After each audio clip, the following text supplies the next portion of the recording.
we've taken a little break here tonight to sort of a halfway point of sorts to have dinner and also give time for Wiley to put up all the lights in this car, which I think he's mostly done now.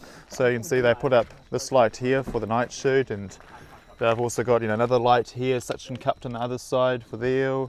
And but yeah, anyway, what I mostly wanted to be talking about was about the iPad app that I've got.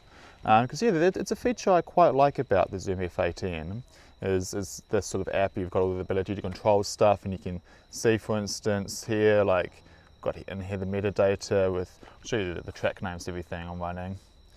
So, tracks.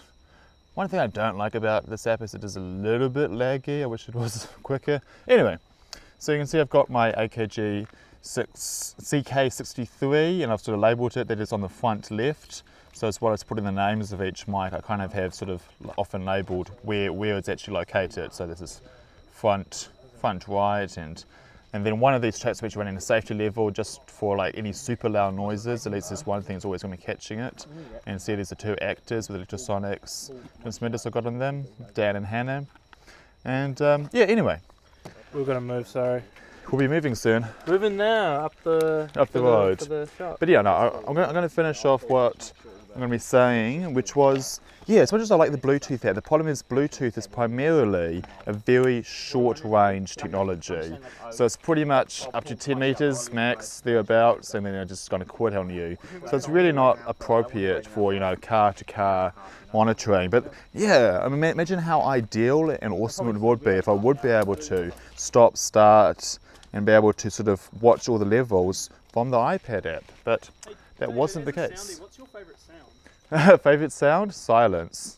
So it's a quiet set. Anyway, where was I?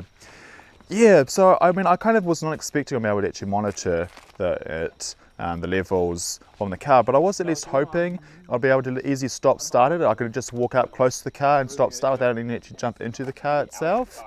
But yeah, but of course it disconnects when I get further away. So when it gets closer, it's got to go through the whole process of researching for it and reconnecting. So it really is easier to actually just open the car door, reach down into the back and stop start it. Yeah, so well, but I have been thinking, I was wondering, is it possible to have like a Bluetooth range expander? So I did do a bit of Googling, and it does seem like they exist. So that's something I'll be thinking about for next time. Like, do these things exist, a Bluetooth range extender? Because it could be pretty handy. And there's been a few other things I would maybe do slightly differently. Like, I would have got my Sound Devices 5.2 mixer actually set up properly, and I would have got my two 250 milliwatt ones that are like much stronger than the 30 milliwatt Sony transmitters. So I would have got them hooked up, but I don't have the right cables to sort of quite do that. So yeah, I've got to order sorts of more cables for that kind of purpose. And then I could properly measure it in stereo, rather than at the moment what I'm doing is I've just simply got, where did I put it? I had up there my Sony transmitter. I'm setting two of them at two different frequencies, and so I literally just unplug my headphones and plug it into the other one when I want to listen to one of the two different sources I'm setting out for my two main outputs on the F8n. So that at least gives me a little bit more monitoring, but it's a bit cumbersome. Another thought I did maps think is maybe, because they're, well, car honking, reversing up. Yep, the minute car. Anyway, where was I going? So I was also perhaps thinking, they've got, you can see on this, that this is the follow car.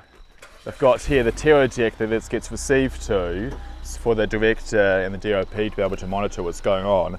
They'd also transmit audio over it. So I was kind of thinking maybe if I gave an audio feed to the GH5 that then got sent out, that could, and then they had a speaker that would only play the right channel, because of course the left channel is a timecode signal. Perhaps move this way so they can reverse out.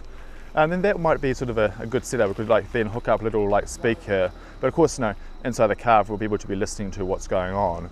But yeah, of course I need the right cables for that too. But what else might I do differently next time? I think that's probably the main stuff I thought about. And now it's time to get on to the next take, the shoot. Thanks.